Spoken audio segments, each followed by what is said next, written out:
បាទសូមជំរាបសួរលោកគ្រូអ្នកគ្រូទាំងអស់គ្នាវីដេអូនេះខ្ញុំនឹងបង្ហាញលោកគ្រូអ្នកគ្រូពីរបៀបបំលែងឯកសាររបស់យើងទៅជា QR code បាទហើយនេះជាតិចដែលខ្ញុំតែងធ្វើបាទអញ្ចឹងអត់ពិបាកទេដំបូងឡើយលោកគ្រូអ្នកគ្រូគ្រាន់តែបើក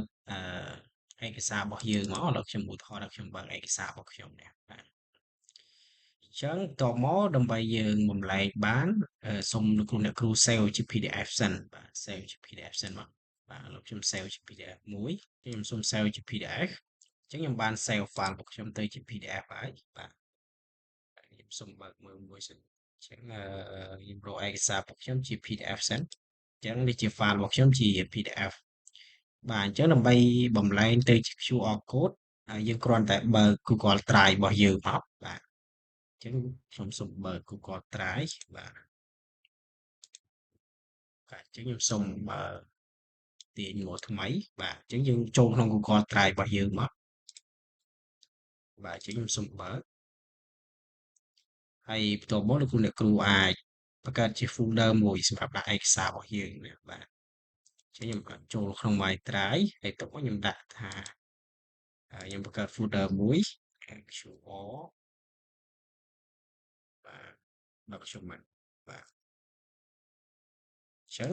យើងបង្កើតមកអញ្ចឹងមកហើយបន្ទាប់មកទៀតយើងបើកfolder ដែលយើងបានបង្កើតនឹងបាទ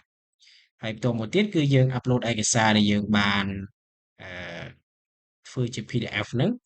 ហេតុផលដែលខ្ញុំsave វាជា PDF សិនដោយសារតែនៅពេលដែលយើងអាប់ឡូតឯកសាររបស់យើងជា Word ចូលនៅក្នុង Google Drive ទៅវាខូច format បាទអញ្ចឹងទៅខ្ញុំ save ជា PDF សិនបាទអញ្ចឹងយើងអាចអាប់ឡូតចូលមកបាទអញ្ចឹងខ្ញុំសូមត្រូវទីតាំងឯកសាររបស់ខ្ញុំបាទនេះឯកសាររបស់ខ្ញុំអញ្ចឹងខ្ញុំចុច Open មកដើម្បីឲ្យdrive នេះ upload ចូលបាទហើយតមកទៀតដើម្បីយើងធ្វើជា QR code បានយើងគ្រាន់តែចុច mouse ស្ដាំ mouse ស្ដាំមកយើងយកពាក្យថា Open ហើយតមកយើង Open in new tab ណាអញ្ចឹងនេះឯកសាររបស់យើងបាទ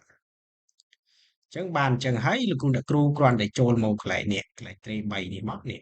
ខ្ញុំសុំនេះកន្លែងត្រី3ខ្ញុំចង្អុលនេះមកបាទតមកយើងយកពាក្យនេះ case save and share ណាអញ្ចឹងយើងរកចុចនៅលើនឹងបន្តិចមកគឺឃើញវាបង្ហាញអឺប្រអប់ថ្មីមកយើងយកពាក្យថា create QR code បាទអញ្ចឹងបន្ទាប់មកគឺយើងបានជា QR code ហើយអញ្ចឹងយើងអាច copy ក៏បានឬក៏យើងអាច download មកបាទ download មកគឺវា download ជារូបភាពរបស់យើងណាបាទអញ្ចឹងយើងត្រឡប់ទៅក្រោយវិញមកយើងទៅកន្លែង PC របស់យើងមកបាទអញ្ចឹងយើងចូលកន្លែង download មកនឹងឃើញ QR code ដែលយើងបានបង្កើតហ្នឹងហើយអញ្ចឹងយើងអាចយក QR code នេះទៅប្រើប្រាស់បានបាទអញ្ចឹងឥឡូវឧទាហរណ៍ថាខ្ញុំដាក់នៅក្នុង PowerPoint អញ្ចឹងខ្ញុំបើក PowerPoint ថ្មីមួយមកបាទហើយតមកយើងអាចផាសចូលមកបាទផាស QR code ចូលមកបាទអញ្ចឹងយើងបាន QR code មួយហើយបាទអញ្ចឹងគ្រូអ្នកគ្រូអាច scan សាកមើលទៅឯកសារហ្នឹងនឹងពេលដែលគេ scan ទៅនឹងឃើញឯកសាររបស់យើងហើយបាទអញ្ចឹងឥឡូវខ្ញុំសាក scan មើលមួយបាទខ្ញុំសុំសាក scan មើលមួយសិនខ្ញុំសាក scan មួយអញ្ចឹងចុចមក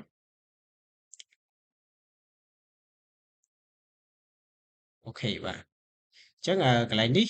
ត្រឡប់ទៅក្រោយវិញបន្តិចលោកគ្រូអ្នកគ្រូដោយសារតែខ្ញុំភ្លេចប្រាប់ឲ្យលោកគ្រូអ្នកគ្រូសៀមុនបង្កើត QR បាទអញ្ចឹងពេលដែលយើងដាក់ចូលក្នុង drive បែបនេះសូមឲ្យលោកគ្រូអ្នកគ្រូសៀ document របស់យើងសិនបាទអញ្ចឹងយើងគ្រាន់តែមកស្ដាំមកយើងយកពាក្យថា share បាទហើយយើងយកពាក្យថា anyone with the link ណាបាទគេអាចមើលរបស់យើងបាទ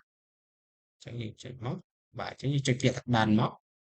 អញ្ចឹងពេលដែលគេ scan ចូល QR code របស់យើងម្ដងទៀតគឺបានហើយឥឡូវខ្ញុំសាក scan ម្ដងទៀតខ្ញុំនឹងបើកបានហើយអញ្ចឹងពេលដែលគេ scan QR code របស់យើងគឺបើកបានហើយបាទអញ្ចឹងមានរបៀបនៃការបំលែងឯកសាររបស់យើងទៅជា QR code មានប៉ុណ្ណឹងនេះគ្រូបាទ